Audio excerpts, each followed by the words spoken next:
That'd be Right? great. No, that's Yep. fine.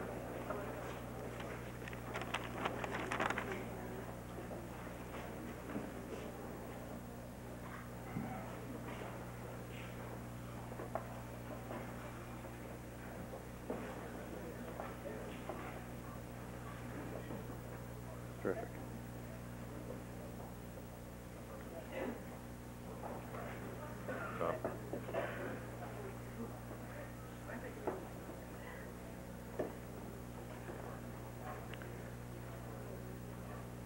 Hi, I'm Al Carnesale. I'm the Dean of the John F. Kennedy School of Government.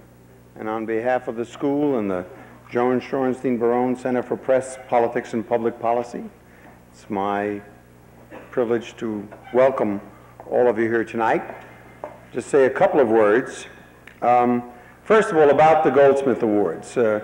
All too many of us have been to many occasions where it was the first annual something that never happened again. So no anything is real until it happens for this, at least the second time. And this is the second annual Goldsmith Awards. So now this is clear that this will be with us not only once, but for perpetuity. A couple of things about the Goldsmith Award.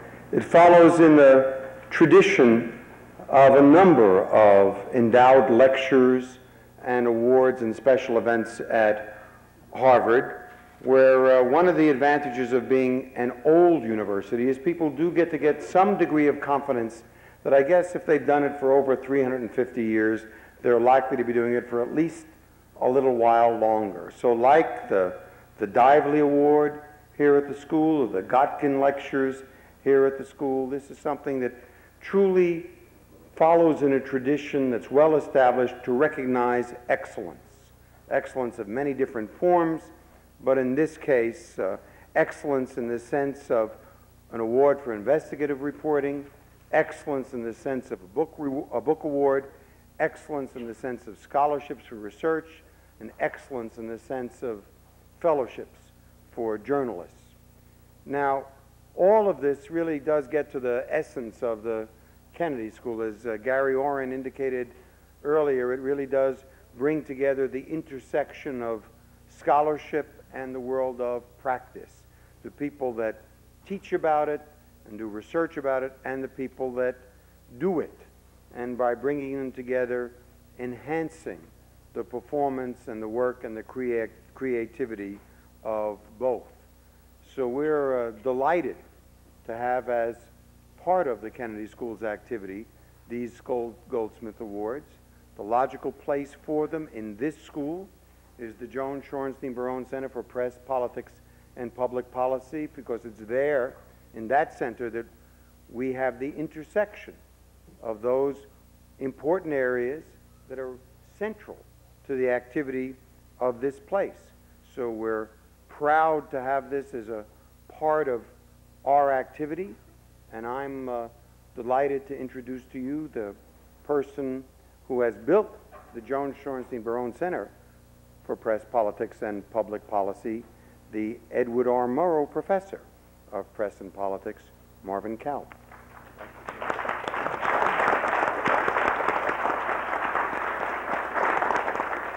Thank you very much, Dean Carnesale.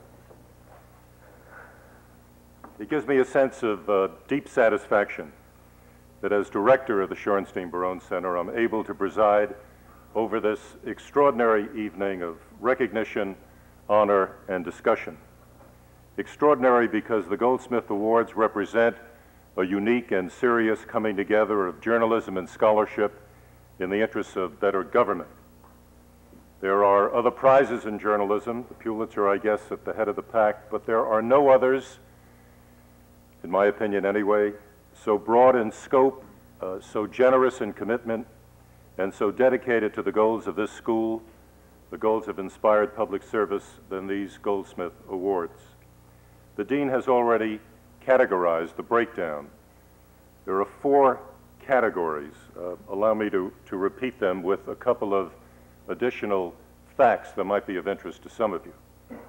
First, a $25,000 prize for investigative reporting. a $5,000 prize for the book that best explains the workings and the wonders of democracy, a series of academic prizes to students and scholars researching the field of press and politics, and finally the granting of two $10,000 fellowships to journalists who will spend a semester doing research at the Shorenstein-Barone Center. Now that is one exceptional package, and there's an exceptional woman behind it. Berta Marks Goldsmith was born in Philadelphia on November 12, 1892. She died there 97 years later, on October 27, 1989, a widow with no children. In her later years, she never failed to watch two television programs on Friday evening, Washington Week in Review and Wall Street Week. She developed a love for journalists. Well, that certainly put her in a special category. And she wanted to honor them, especially those engaged in the business of investigative reporting.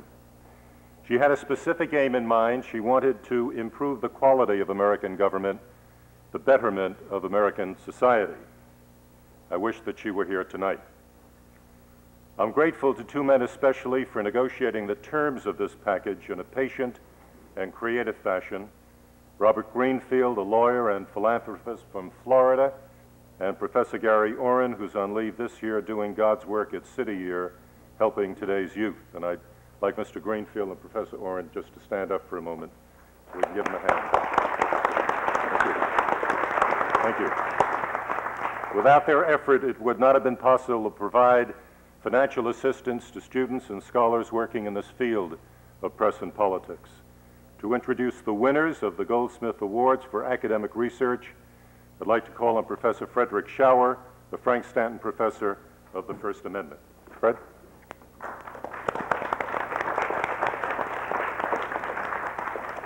Thank you, Marvin. Research is like crime. Crime doesn't pay, goes the old saw, nor does research pay. And even if the old saw is wrong about the benefits of crime, it's probably right when applied to research.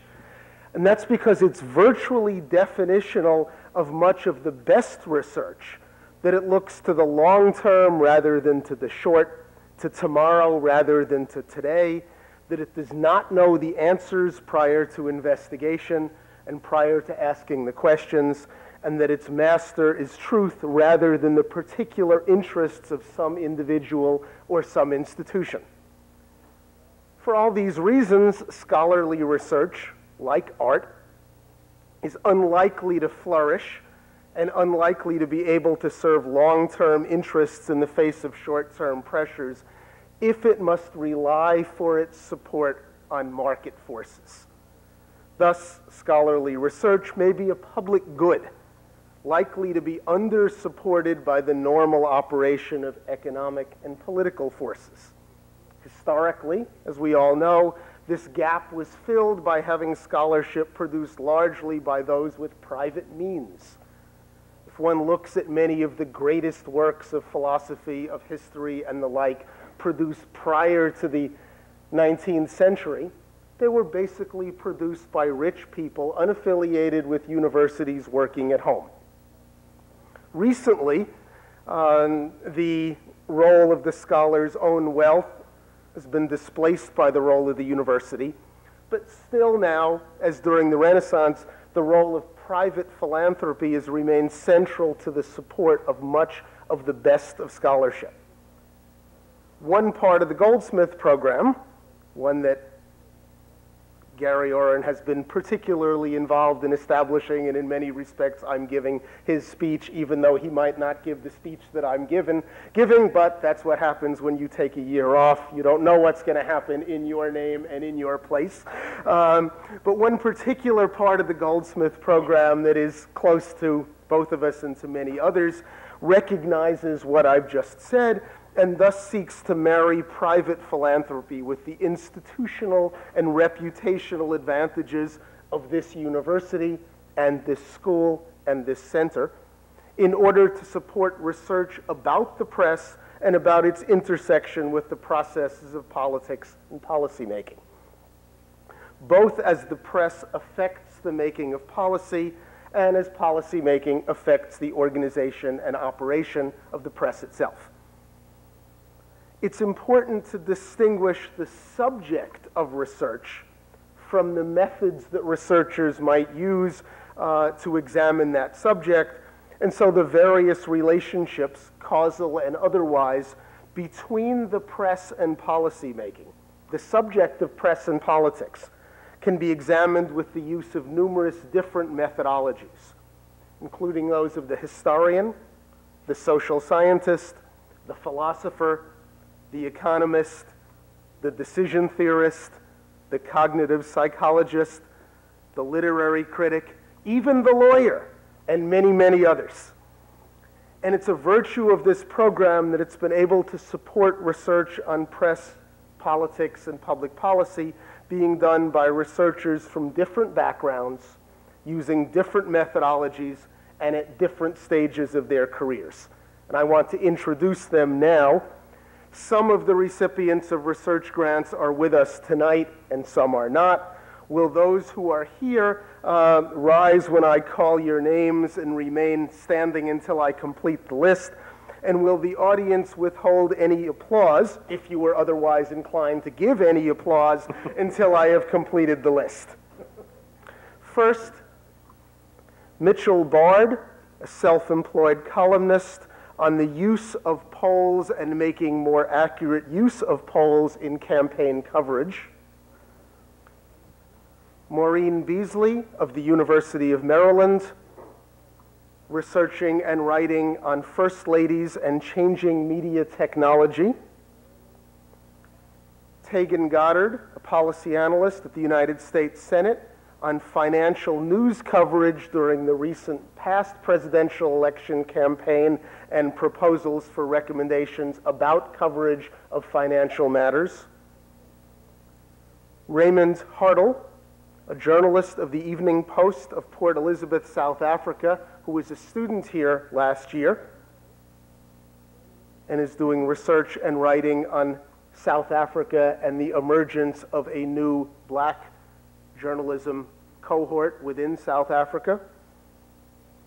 Joyce Hoffman, New York University, completing a doctoral dissertation on the life, career, and importance of Theodore H. White. Maxine Isaacs of the University of Maryland, also a doctoral dissertation on the effect of modern communication on the relationship between elite and mass opinion and foreign policy. Peter Laufer, a writer, writing on the prognosis for prognosis.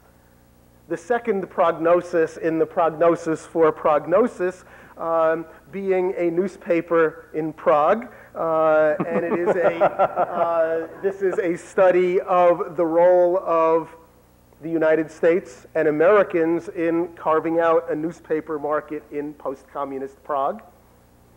Michael Milburn of the University of Massachusetts in Boston, and a fellow with us this spring, doing research on ad watches and the effect of political thinking on television news stories. James Morrison, a preceptor in the writing program at the Kennedy School of Government and a student in the Kennedy School of Government, doing a project on reform of the presidential debates and proposals for it that brings in legal policy, communications theory, and numerous other dimensions. Nelson Ranieri, second-year student in the MPA program here, a research project focusing on learning about young Cubans who grew up in Cuba under the revolution. Nona Smith, PhD candidate at Temple University, completing a dissertation on peace with Japan, on the relationship among the press, public opinion, and the Truman administration during the last years of the Second World War. Russell Stevens, second-year MPP student at the Kennedy School, doing his second-year thesis project, PAE, on talk show democracy and the effect of the infotainment phenomenon on political campaigning. Federico Subervi, associate professor at the University of Texas, is studying media and Latino politics during the 1988 and 1992 elections. John Wardock, the Columbia School of Journalism, researching and writing about poverty, the press, and the 1992 presidential campaign. And Melissa Y., the University of Southern California, a research project on presidential candidates' manipulation of visual and verbal images in their quest for winning coalitions. That is all of them. Good luck with your researches. May your future work be as successful as your past.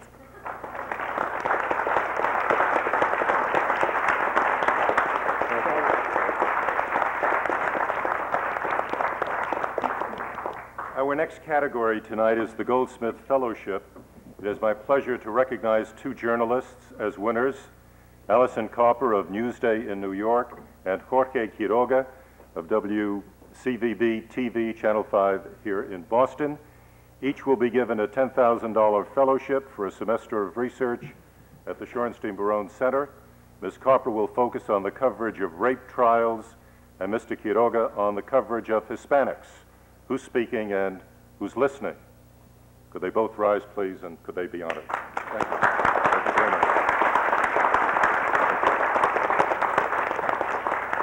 Our next category is the Goldsmith Book Prize. This $5,000 reward is being given this year for the first time. It goes to Greg Mitchell for his splendid and informative book, The Campaign of the Century, Upton Sinclair's Race for Governor of California and the Birth of Media Politics. Sinclair was best known as a novelist, of course, and his book, The Jungle, was about as good an example of muckraking journalism as I know. But then he went into politics, ran for governor of California. Many people thought he would win, but he lost, victim of what we would now call attack commercials on television. Only then it was in the movies. Greg Mitchell has combined journalism with history, in the process explaining a moment in American politics that we ought not to forget. It's my pleasure to give the Goldsmith Book Prize to Greg Mitchell. If I had it to you. Thank you very much.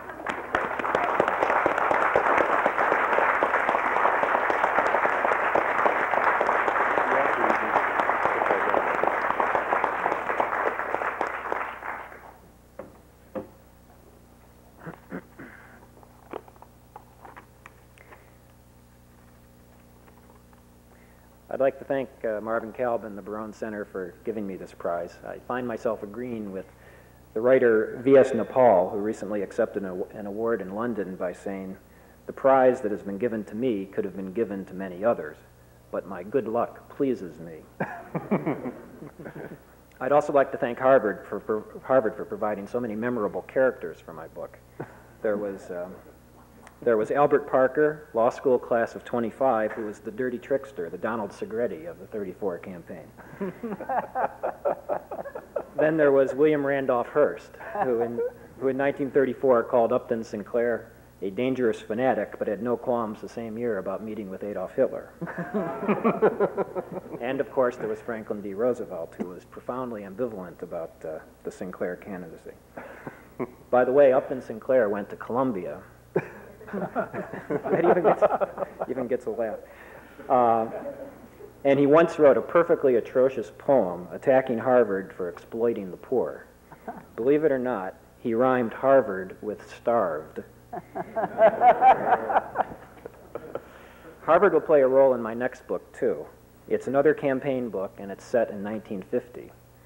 Now, you may ask, how can you write a book called The Campaign of the Century and then write another campaign book set in this century?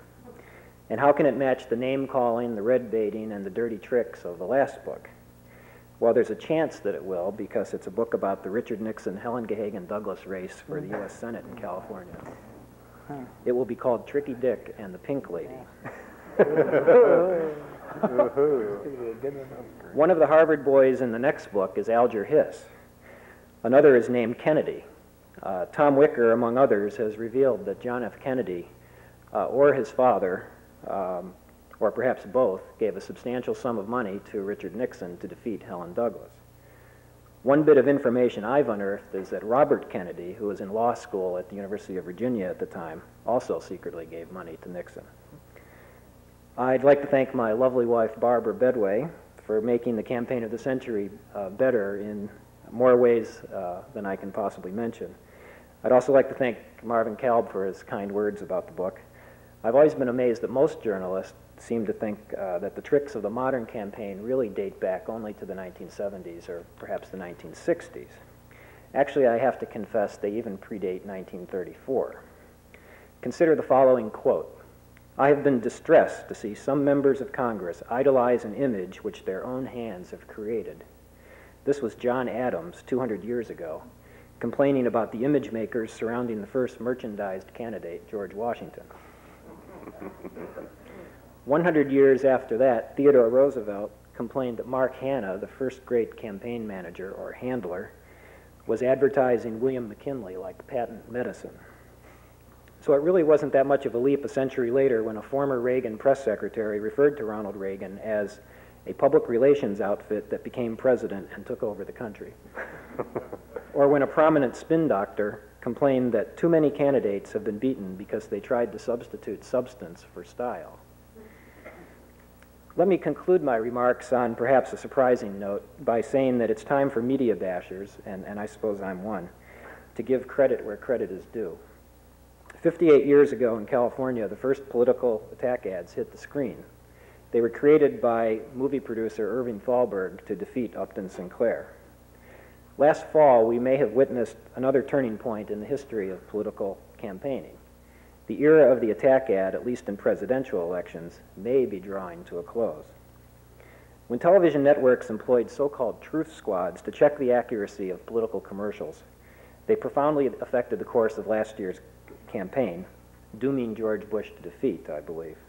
The truth squads did their work so well that Bill Clinton often did not even bother responding to specific attacks. Thank goodness the networks have fact checkers, Clinton explained, so I don't have to go blue in the face anymore. For several years, critics have pounded the media for allowing so much dirt to pollute the political process via television attack ads. Misleading or false statements went over the air with little journalistic comment. Candidates, it seemed, had a right to say anything they wanted as long as they paid for it.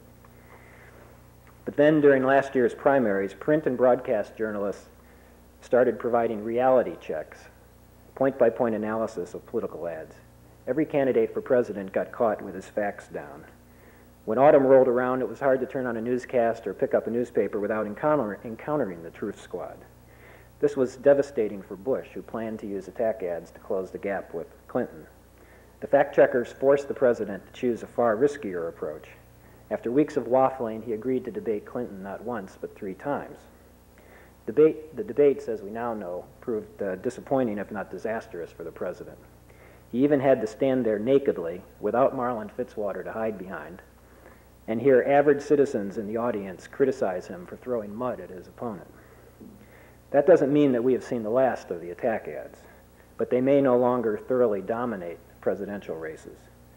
They have even lost some of their punch in Senate contests where the local media have mobilized their own truth squads.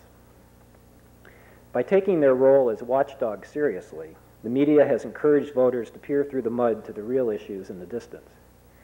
I suppose if truth squads existed years ago, Upton Sinclair would have been elected governor in 1934, and Richard Nixon might have lost the Senate contest in 1950.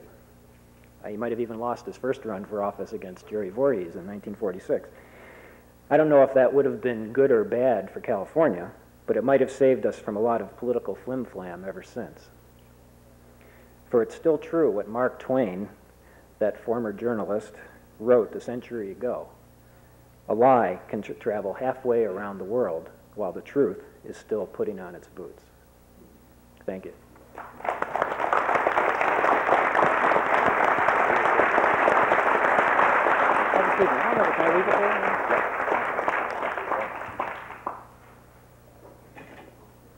Our 4th and final category is the Goldsmith Prize for Investigative Reporting and to introduce the winners, Tom Wicker, who spent 25 years as a columnist for the New York Times.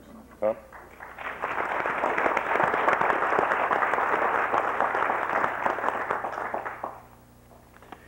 Down in my home state of North Carolina, a man named Billy Arthur used to edit and publish a newspaper in Jacksonville, North Carolina.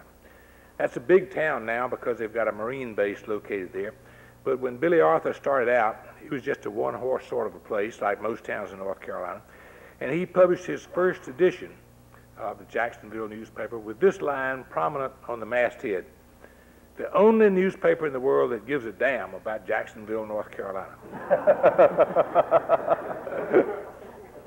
And that suggests that one reason that I have such a high regard for investigative reporting. It gives a damn, and it can be just as effective on a small scale in the Jacksonville, North Carolina of that time as in the large, in Randolph, Vermont, or New York City.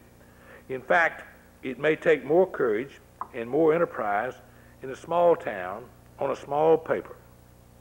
If you have to face the mayor on Main Street every morning, or the police chief over the lunch counter at the drugstore, or the town manager, it's a lot harder to write a piece detailing how they may be neglecting their jobs.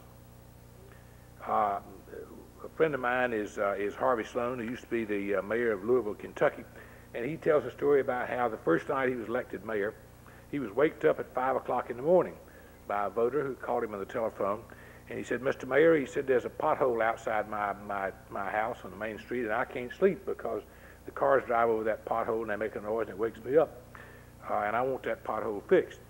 So Harvey, the new mayor, said, "Well, I'll see what I can do." And so the next day he mobilized his street crews and told them to get that pothole fixed. And at 5 o'clock the next morning he called up the voter. And he said, "Is that pothole fixed?" And the guy had to admit that it was. So it's a lot harder really in a small town, and Louisville is a small town by some measures. It's harder to write that people are not doing their jobs because you may have to face them. Another reason that I cherish investigative reporting is that my wife is better at it than I am.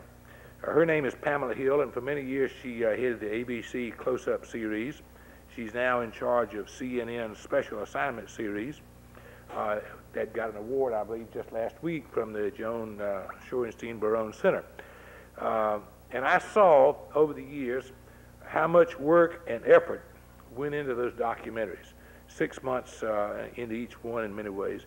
How much work and effort into an investigative series, while I had it fairly easy writing my thunderous articles from a safe haven at the New York Times on the 10th floor, where I never had to face anybody that I was writing about. So it's very hard sometimes to write, to do investigative journalism. But the real reasons that I appreciate this process are less personal.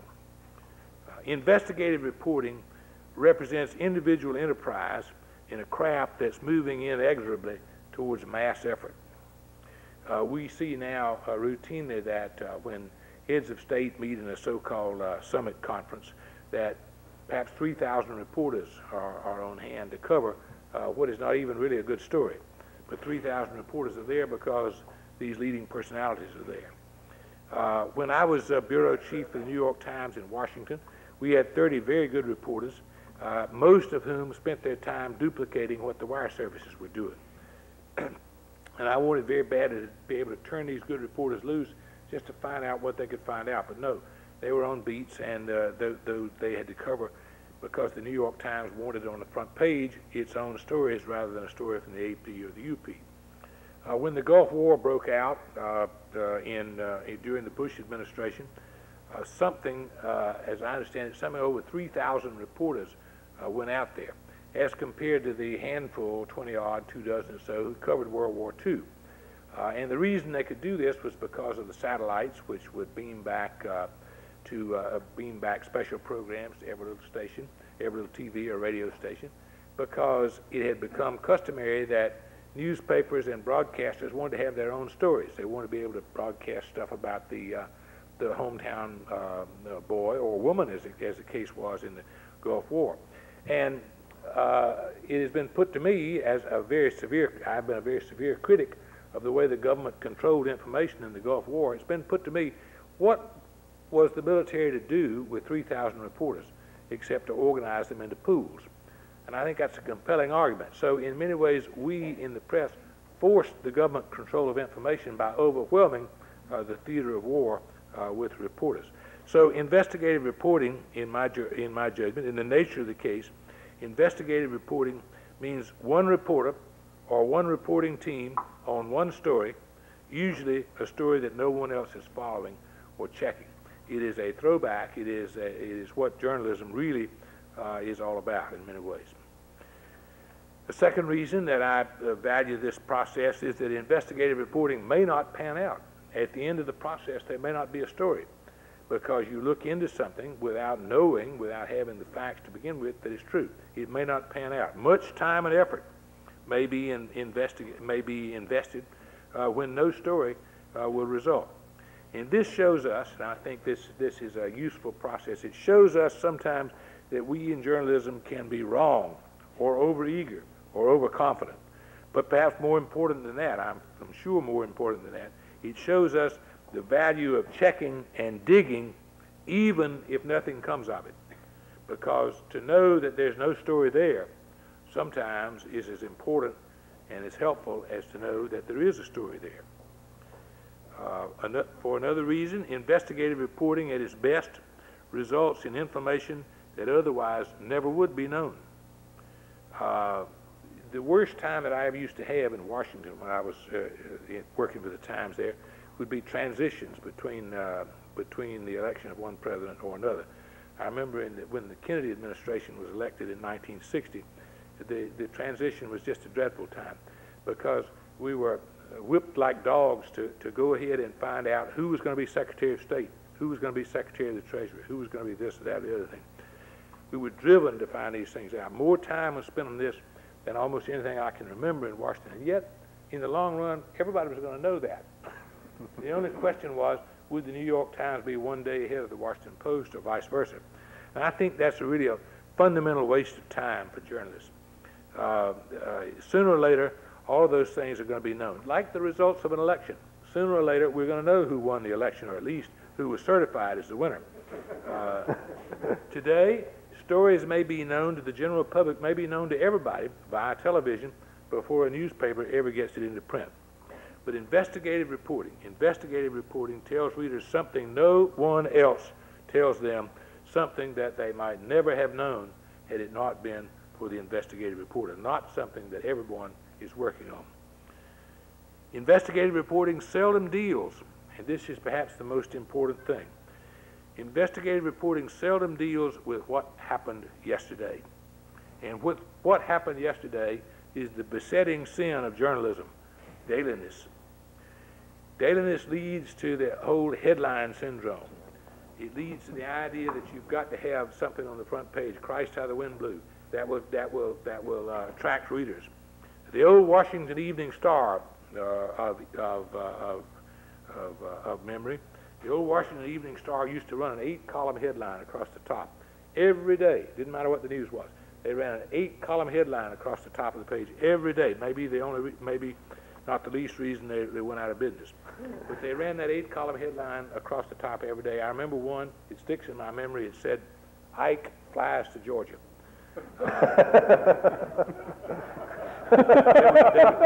They were driven by the idea that somehow you had to tell what happened yesterday and tell it in a bigger way, than the other paper does. That is the besetting sin of journalism, and it's a sin that the rush to be first. The rush to be first still governs newspapers today, even though that battle was lost many years ago. That battle was lost many years ago to television news, to radio news, even before that. But the rush to be first still governs newspapers, even though the battle is lost. And that is a besetting sin in which investigative reporting has no part. Newspapers, the press itself, should be concentrating on why it happened, what it means, and perhaps if we can figure it out, what will happen in the future. Those things that the public doesn't know and will never know if it's not for investigative reporting. So our honorees tonight, who have earned their honors by work in this field, this important field of investigative reporting, it's my pleasure to announce 2 awards. But I don't want anyone in the audience to think that there's a first place and a second place. These are 2 awards of equal importance to 2 teams of equal value who reported stories of great value, and the judges could not decide between them. There's no first and second place. There is a divided award. The first of which goes to a team of reporters who worked for the Seattle Times, who still work for the Seattle Times, I trust, and they reported on the story that led to the exposure of Senator Brock Adams as an unconscionable womanizer and harasser of women. And speaking for that group tonight will be David Boardman.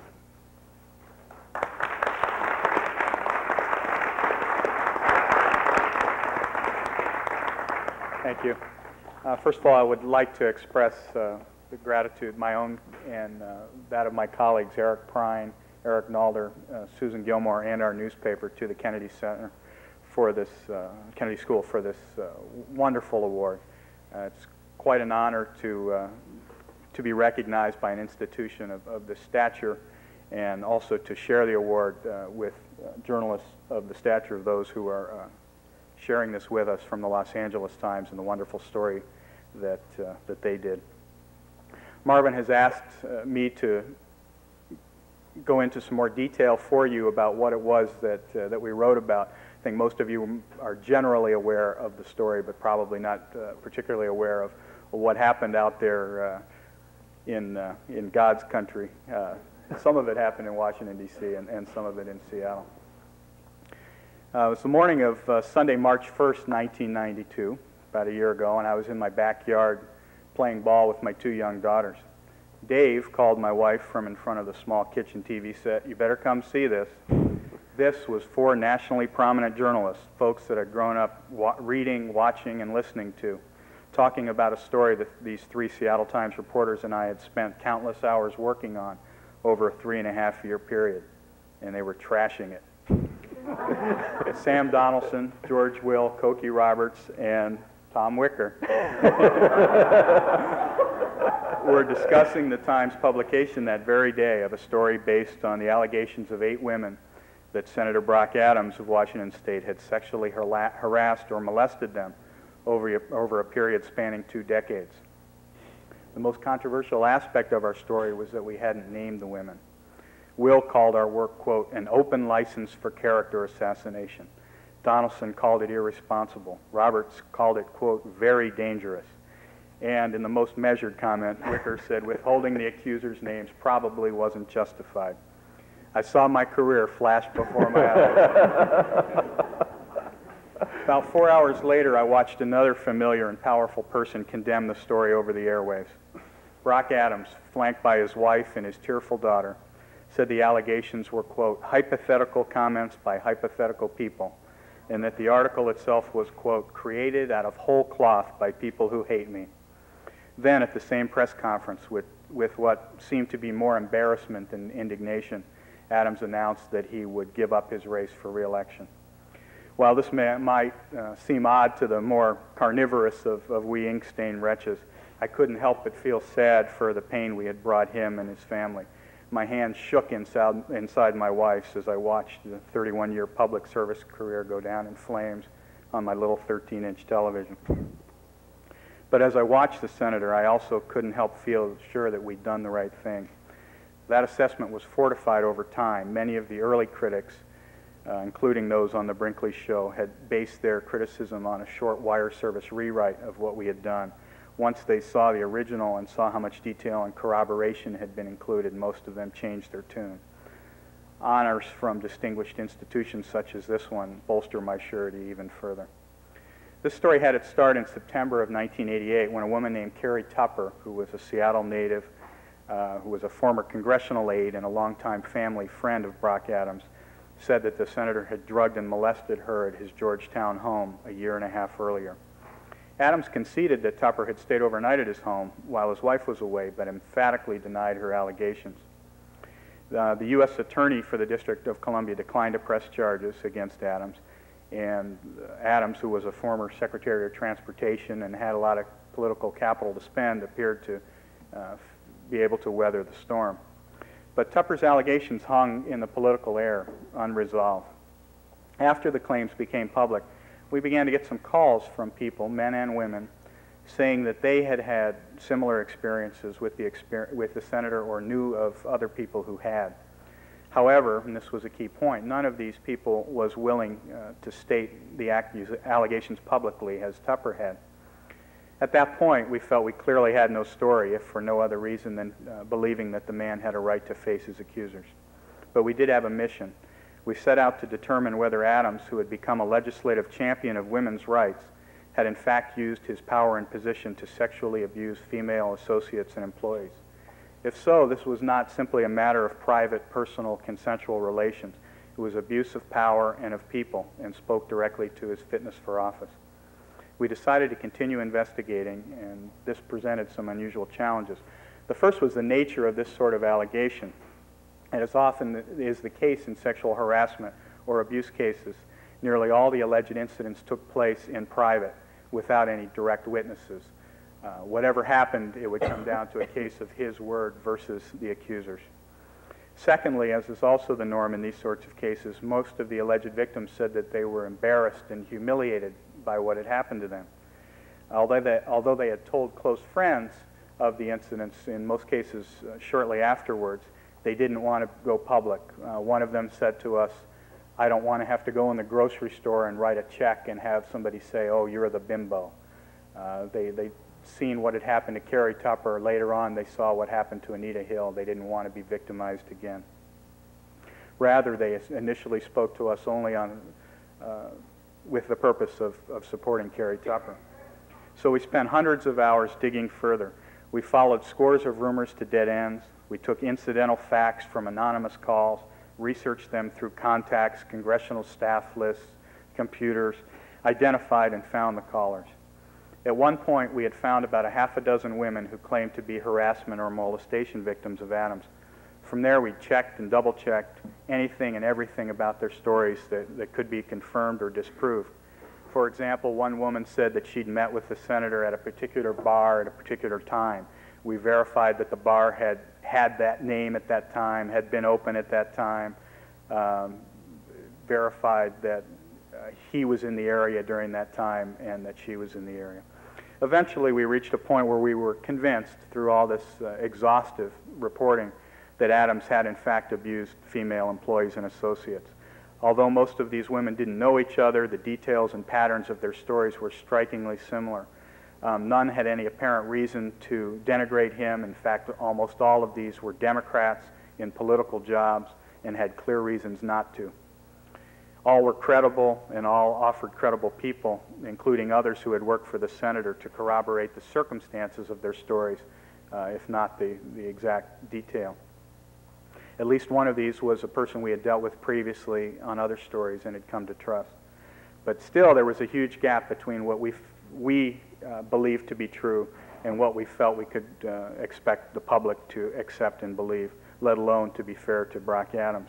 We held to our traditional standard for publication, that we would publish only when we had someone willing to go on the record by name, or when they were at least willing to be identified to Adams. We went on to other things. We continued to pursue this, but we're a relatively small newspaper. Our entire local reporting staff is about the same size as the Los Angeles Times Washington Bureau. We had other things to do. We had an oil spill in Alaska that we covered. We had a 1990 election season. During this time, we continued to check in with these women. We continued to check rumors. We continued to check whatever facts we could.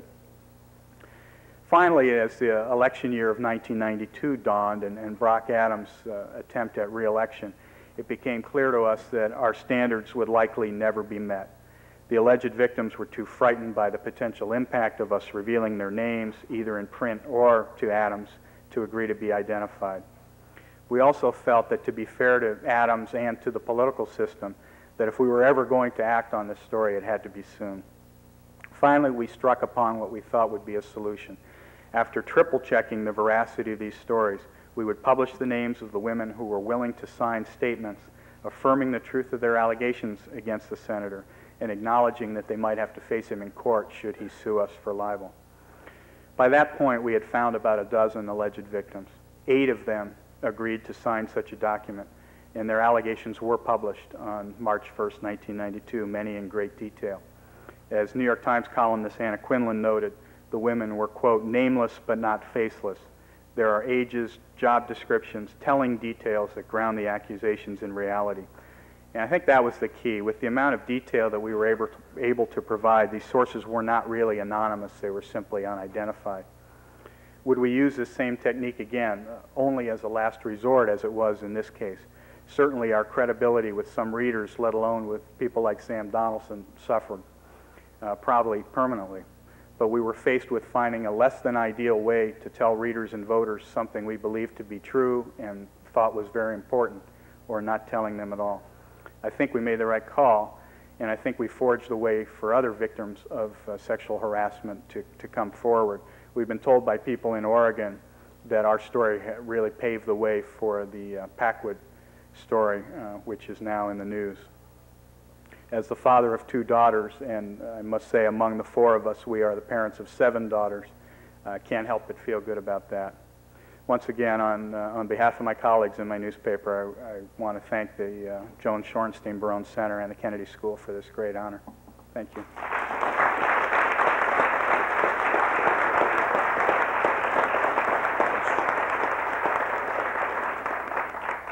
Not only Mr. Boardman with his usual frankness, but Susan Gilmore, Eric Nalder, and Eric Prine are sharing this award, and I think they should all stand up and get a round of applause.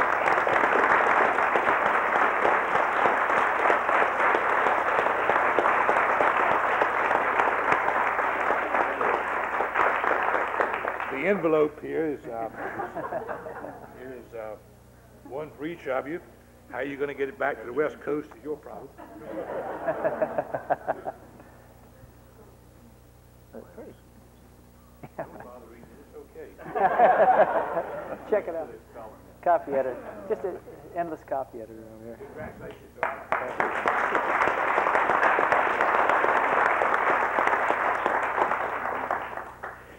Mr. Boardman touched on a fact that on a point that I think is of extreme interest, and that is how the very standards, which in another sense could be called the shibboleths of journalism, can stand in the way of the duty to report and to expose. I mentioned in my earlier remarks about the fixation that we all have on being first with what happened yesterday. He mentioned and nailed me among others quite rightly the fixation that we have on that we must identify sources. I don't particularly retreat from that as a principle, because I think the use of unidentified sources in journalism is too frequent. But in this particular case, it is quite obvious that this team of reporters and their editors worked very hard to establish the truth of their story, which is what really matters, and ultimately they presented to the public a truth without regard to the shibboleths that too often govern us, and I congratulate you on that, as well as on the diligence of your work. The second award tonight, and I emphasize again that it's not a second place award, but an equal award, goes to a team from the Los Angeles Times who wrote a series in which they detailed the extent to which the U.S. government built up the government of Iraq before turning upon it, in the result of which was the Gulf War. And both Douglas France and Murray Wass of the Los Angeles Times are sharing this award tonight, and Mr. Wass is going to speak for the team.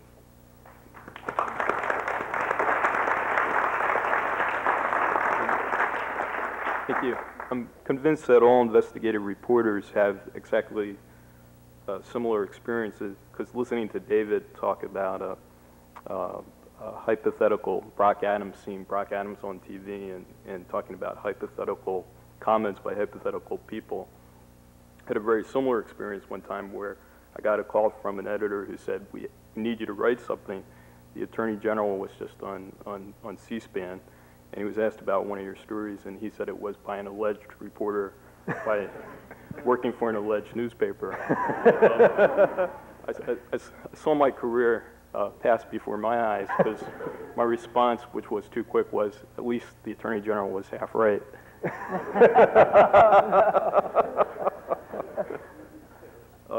On behalf of the Los Angeles Times and Doug France and myself, we'd like to express our appreciation for this honor tonight.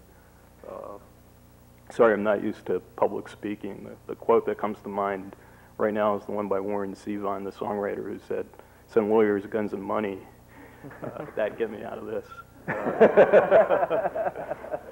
So if you could bear with an inexperienced speaker. And we'd also like to express our great pride in sharing the award with the Seattle Times.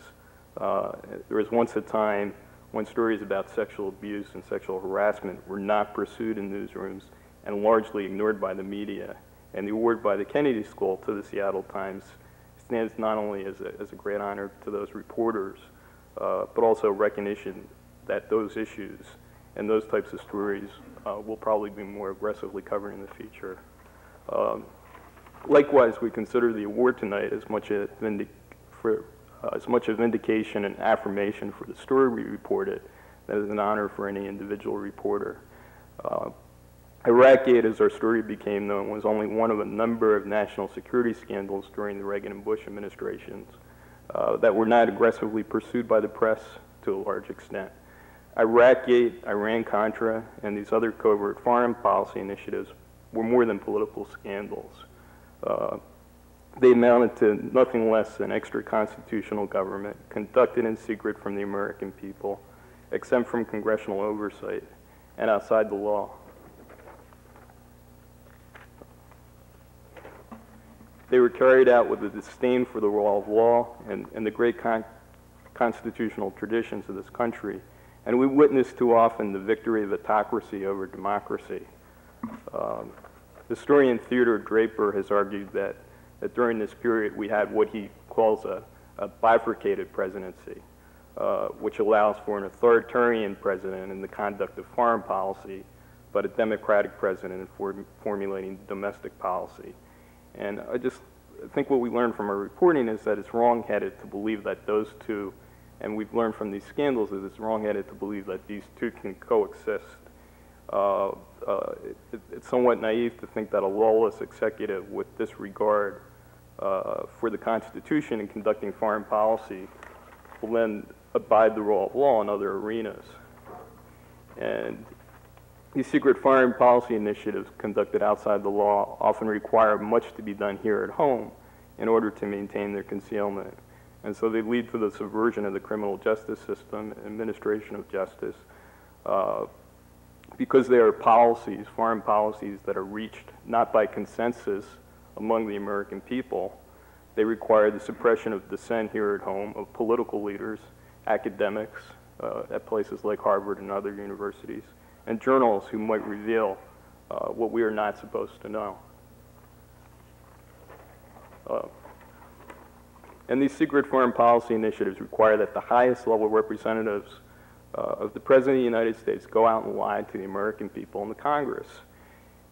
And we've seen how such widespread deception and disregard for the law breeds an atmosphere of cynicism and distrust that threatens not only the stability of the political system, but almost the very moral fabric of our society. I think the late Supreme Court Justice Louis Brandeis once said that decency, security, and liberty alike demand that government officials shall be subjected to the same rules of conduct that are commands to citizens. In a government of laws, the very existence of the government will be imperiled if it fails to observe the law scrupulously.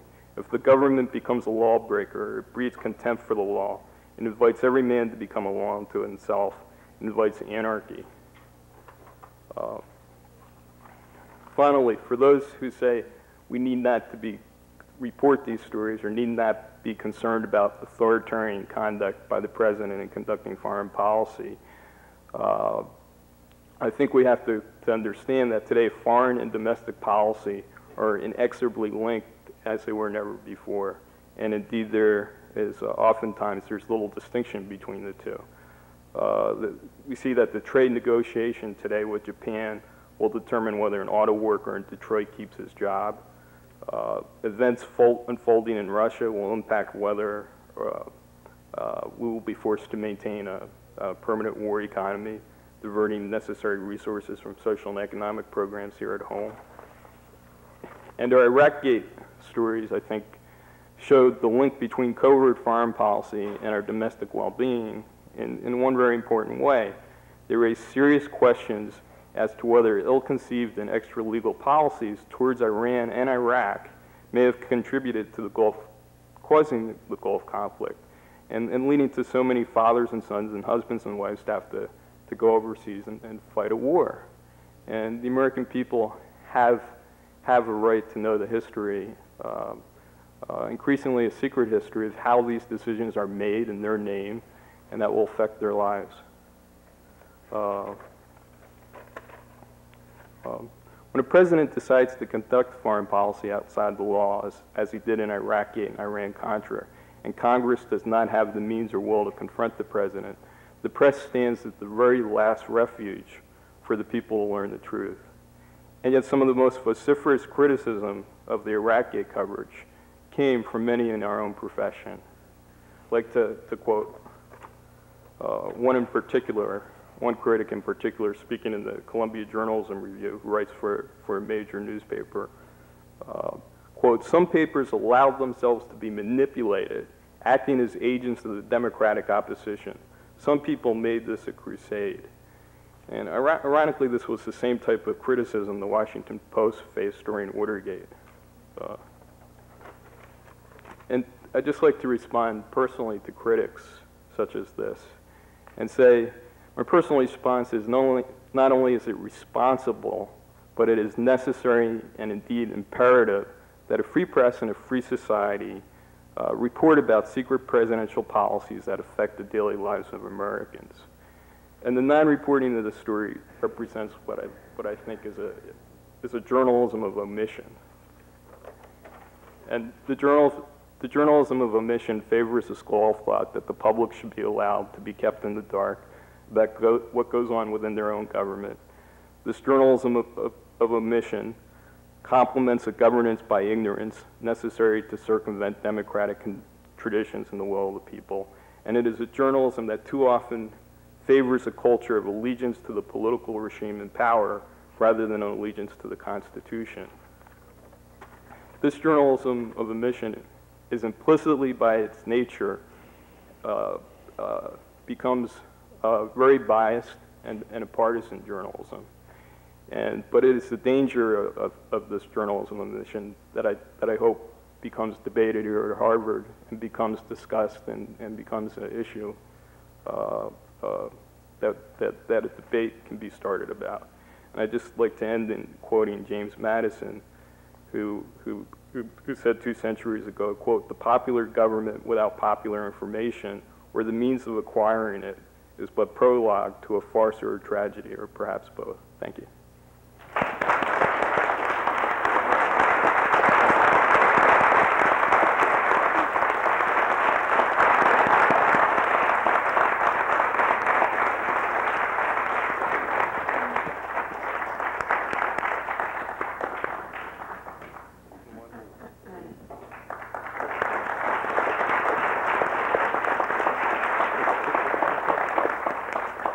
If I can say one word after hearing these remarkable statements from these remarkable reporters, I would want to say that this is an evening of celebration of really incredibly effective performance by a very few practitioners in our craft.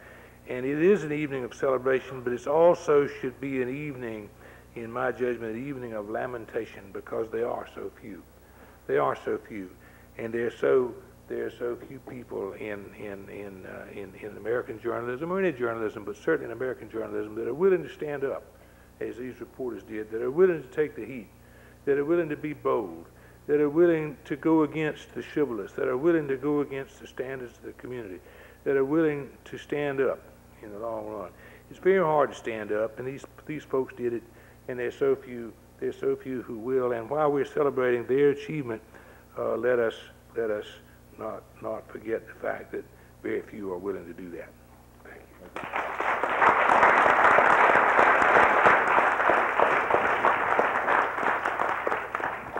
Well, at the Kennedy School, this becomes discussion time, and we've got about 20 minutes, and I would like to turn to our recipients of these awards and try to pull some of this together.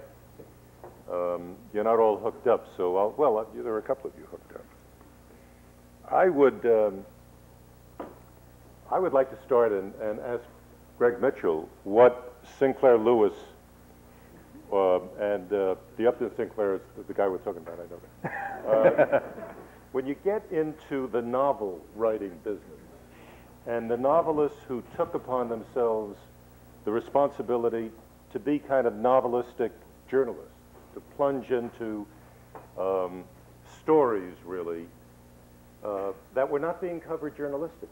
Somehow or another, it was through the novel that many people managed to get at stories that journalists were not getting at in those times.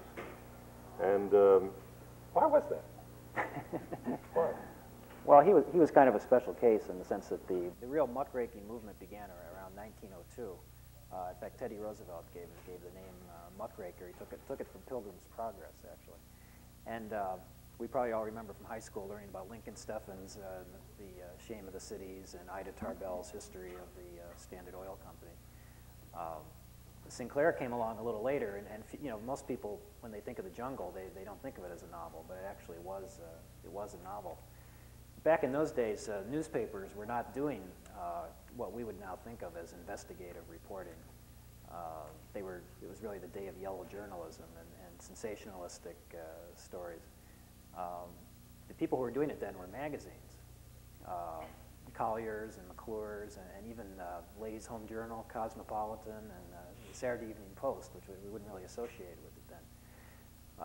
And it was seen back then that the magazines had less to lose, they had more freedom, and they were just more gutsy to go after these stories. So you had people like Sinclair writing novels that got this word out, and you had the magazines doing it. And basically what happened to the muckraking movement was these magazines that had become financially profitable because of the muckraking then had to watch their profit margins and bankrolls and so forth. And basically businessmen, bankers, and so forth were able to either force them out of business at that point, or were able to convince them to leave that field, and so magazines like Collier's and so forth became mainstream publications. So I guess the lesson was that it really took magazines and novelists to get the story out then, and it was really only until years later that real newspaper investigative reporters really took the lead. Well, the method to my madness in the question had to do with the idea when you are going on the basis partly of instinct and partly of limited information to begin the process of going after a major story. For example, when you decided to go after the Brock Adams story, you didn't have all of the evidence. You didn't decide to go with the story until '92, when you had a number of people come in and sign that affidavit. So it requires almost a novelist conceptual approach to reality. Susan, when you were, what was the part of the Brock Adams story? At what point in the process did you know that you had a terrific story? Well, I was kind of involved from the beginning when Carrie Tepper first came out with her story, and I had spoken to her almost an entire day of hearing her story, and it was a really compelling story and very believable and you know, and really sad to me. And from that point on, we would, as Dave mentioned, we would get phone calls and we would pursue it, and it was you know, the decision was made just before, probably around December, before it published in March, that we were really going to try to push forward really strongly and try to get a story together. And I think it was just about the time that he had announced he was going to run for re-election, and you know, there was a lot of thought that maybe he wouldn't in light of all of these rumors that were circulating, and it was just kind of a real push toward the last 3 months before the publication that we knew it. But we had heard stories and credible people and the corroborators and all of us who had spoken to different women were all convinced that they were telling the truth. The two Erics, when did you feel that you were right on top of the story? Well, I was dealing for more than 3 years with one particular person who was a little bit like I think sort of like a cornerstone to us. Like a what? A sort of a cornerstone in making a lot of things fall for us. And when that person moved a certain direction, moved a little farther along, and really actually opened some doors, and as her story also proved to be credible, that was very important. Then we felt that we had not only her story nailed down in a way that we could tell in a great deal of detail. I guess the thing that fell for us is that she was willing to tell her story in a great deal of detail, and to allow us to use that detail, even though we were not using her name. She was probably the most identifiable person in the story. And when that occurred, that opened the door to at least one other person who was then willing to tell her story in a great deal of detail. And then that opened the door to another and to another. Actually, it's sort of like, there's a lot of manipulative techniques in the world, and one of them is ratcheting people one way and the other, I suppose you'd have to say that we did that in a way. But that really did open up some doors, and that's where I felt we had the story, was when one thing fell and another thing fell. Eric, did you have a sense at any point that you didn't want to go along with the rest of your colleagues? I can't pinpoint a specific moment. In the days and weeks after the Carrie Tupper story broke, we got calls, as Dave mentioned, from women and men who had first-hand or second-hand stories about experiences with Brock Adams. We also got calls from people close to Brock Adams who gave us tips about Carrie Tupper. We checked out both. At that point, we didn't know where the truth lay. And the bottom line was that the stories about him panned out and the stories about her didn't. I remember, spending hours in those initial weeks, days, trying to track down some of those rumors about her and coming to dead end. And we just kept working, and the concept of critical mass that was an expression we used a lot. We didn't know quite what it would be, but we would know it when we found it. And it didn't really happen until days or a week or so. There were some of the 8 women who finally signed the statements who did not agree to go that far until 2-3 days before the story hit print. I didn't at all want to go without names. No. And I don't think the others did either. And it was really when we realized that we couldn't do it, but that we had the truth as well, that this dilemma fell upon us, and we really had to make a decision whether or not we were going to just sit on this story and know it among ourselves, which doesn't do our readers a damn bit of good, or tell these people what really went on. And there was some very important detective work that went on here, too, by all the reporters, including, as Eric pointed out, things about the senator's story that didn't work. He relied a great deal on the fact that Carrie Tupper had taken a drug test, for instance, and that had been negative, but it turned out the test was absolutely useless for many of the substances that she could have been given. And more important than that, it turned out that there was a sticky pink liquid that was used in the famous or infamous Mickey that would not have shown up in this test and would have done the job. And things like that were very important. Let me switch to Iraqgate for a moment. When I was listening to Murray deliver his very eloquent statement, I was struck by the fact that I remember very clearly, I suppose because it had some kind of conclusion, the Iran-Contra part of your statement. but not Iraqgate. And that's what you both spent so much time reporting, and that's what you're being honored for tonight. So, where is Iraqgate now? What is likely to happen to it? I don't know what's likely to happen to it. I think it sits on Janet Reno's desk right now. There's a decision that has to be made whether they're going to have a special Justice Department investigator or push ahead with an independent counsel to do this. I think that to do what? To investigate whether there were criminal acts involved, not so much in executing the policy of the arms buildup that in the run-up to the Gulf War, but to look at the post-war policy of trying to conceal the extent of that aid. And there certainly has been evidence that we've reported and that other newspapers have reported that there appear to have been obstructions of Congress. There were falsified documents sent by the Commerce Department. There was an attempt within the White House apparently to stop access by Congress to certain documents, which goes to Murray's point about the way government's supposed to work, the way the president's supposed to make informed, Congress is supposed to have informed consent on issues like that. So I think that there's a matter to be investigated there, whether there was a criminal cover-up after the war when the administration was very embarrassed about $5 billion worth of aid that had gone to Saddam Hussein from 1983 until virtually the eve of the invasion of Kuwait.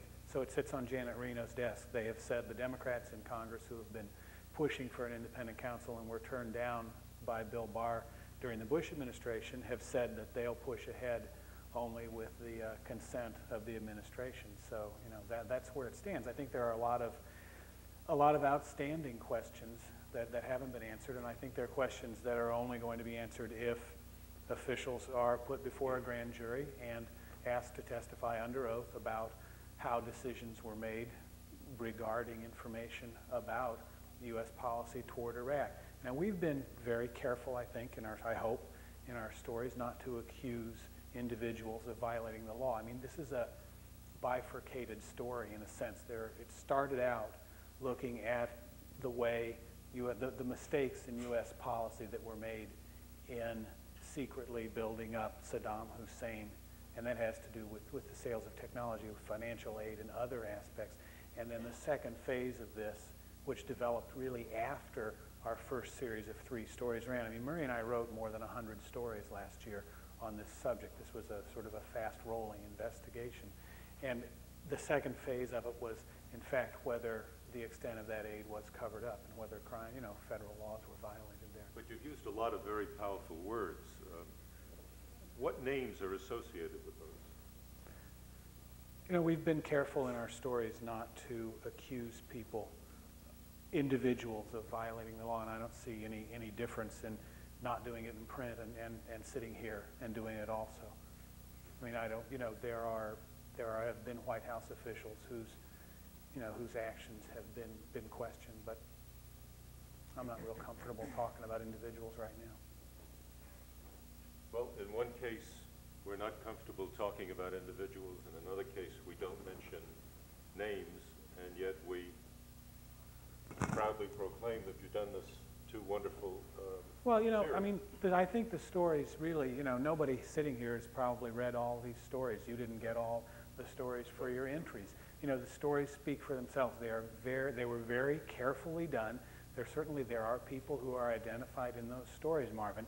But, every one of those stories, because this was such a sensitive issue, because the White House and the National Security Council were sending around memos about Murray and I, they were looking into our backgrounds, they were concocting talking points for addressing our stories. As a result, the stakes were enormous. So all of our stories were very carefully constructed by Murray and I, by the editors at the Los Angeles Times. So if I start talking now, I think that we're going to lose some of the precision, perhaps. Fair enough. I think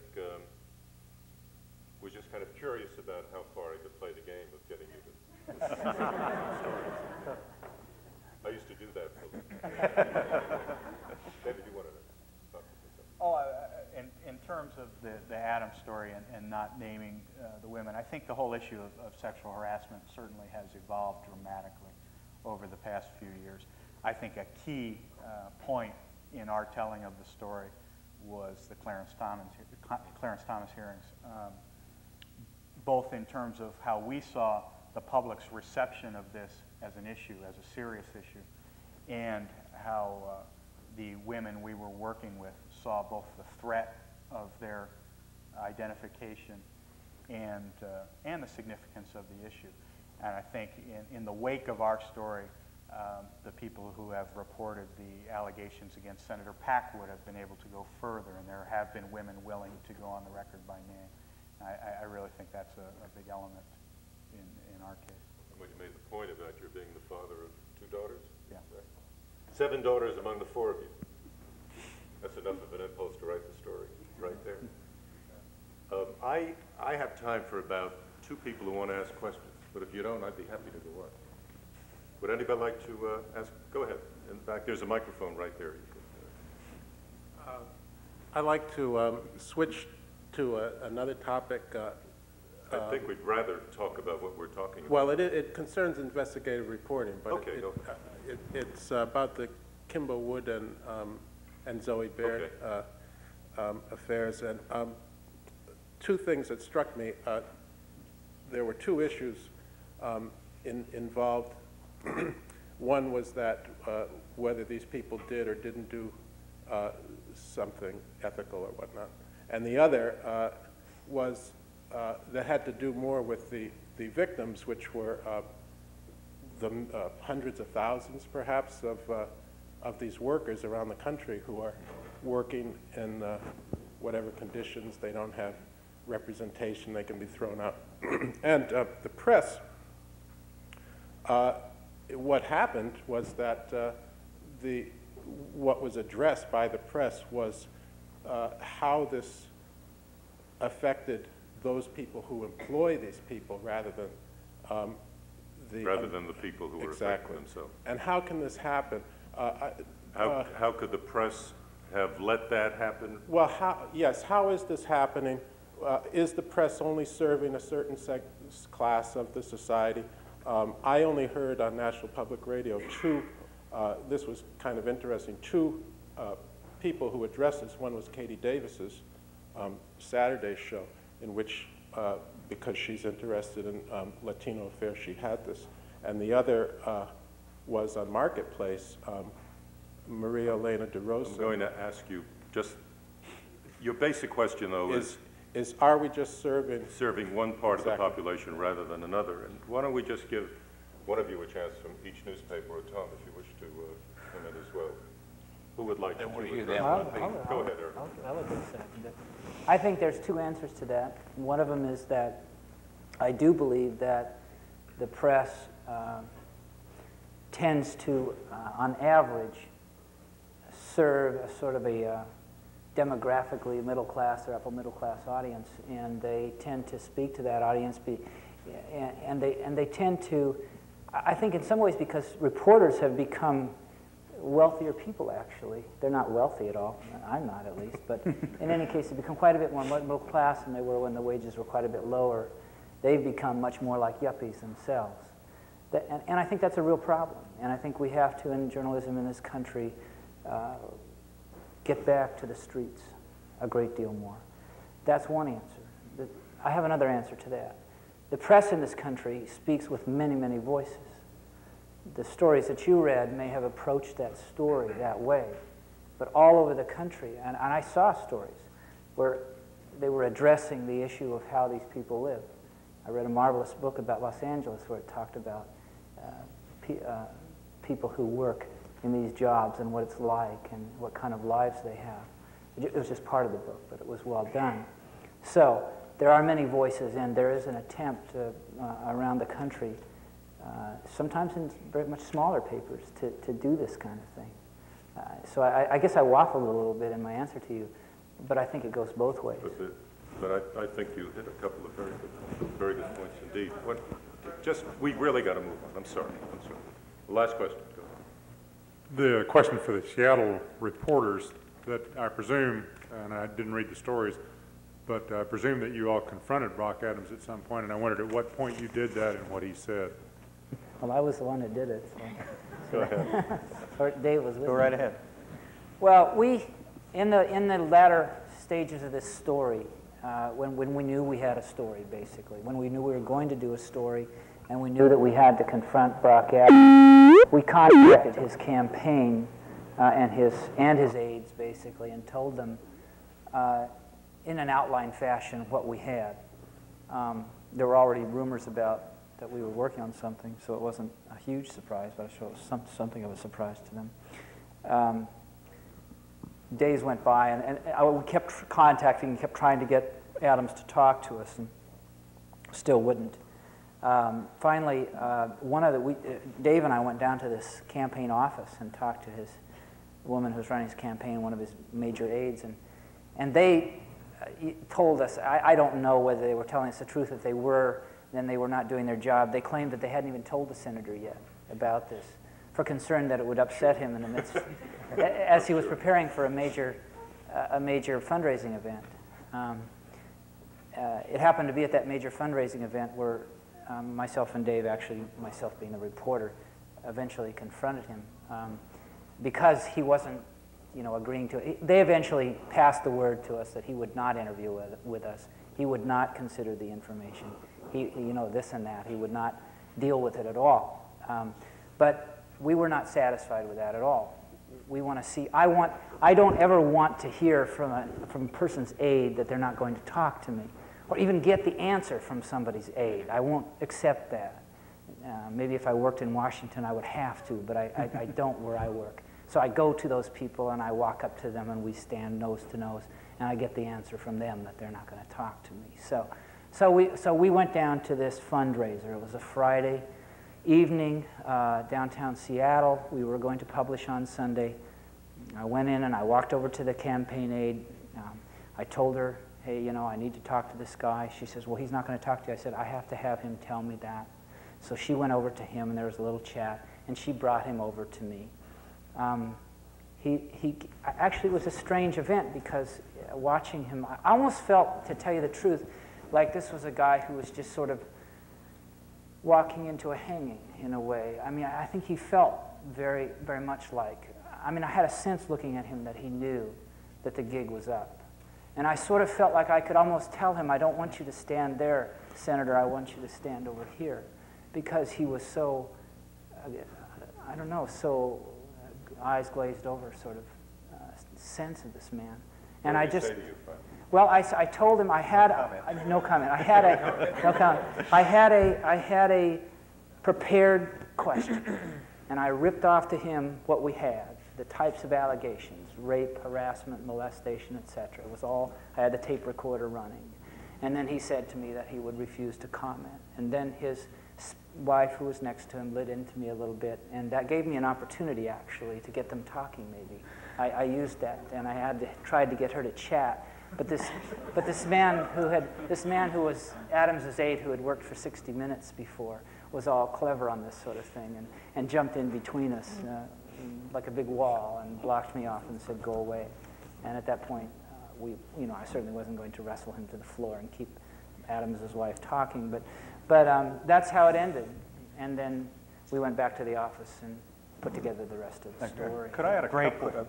I was just saying, it was a great quick anecdote that I have to say first is secondhand, so don't hold this to the absolute truth. But I've heard it from several sources. George Mitchell had flown out from Washington to speak at this fundraiser, which was really the kickoff for Adams' campaign. And his chief aide was standing on the outside of this circle as Eric and I confronted Adams, and apparently Adams' people hadn't said anything to Mitchell's people about the possibility of this. And as soon as he heard the question fired off, he ran over to George and said, don't say anything about Brock. So Mitchell got up and gave a speech at Adams' fundraiser and never mentioned Adams' name. Could I add just a couple of things that I think are important to mention about this story that I think speak to a newspaper's relationship with its readers? Mm-hmm.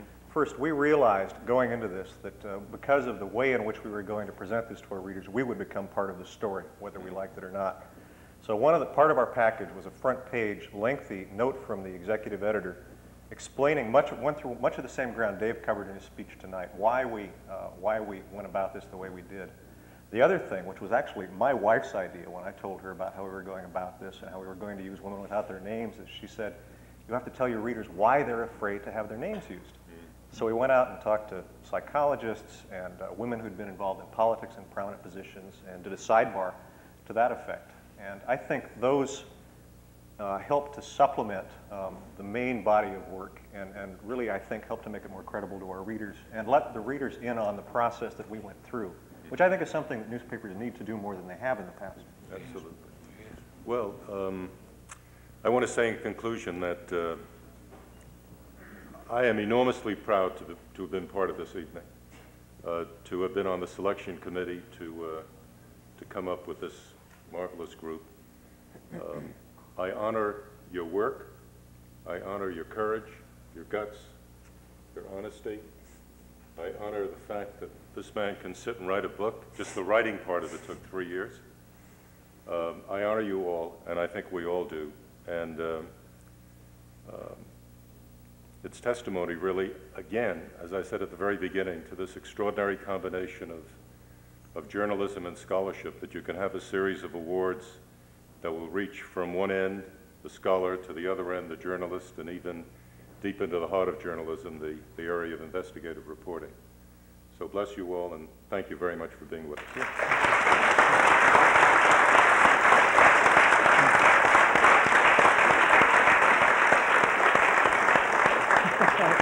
I'll take it. You have to go down. Yeah. Get that over your head.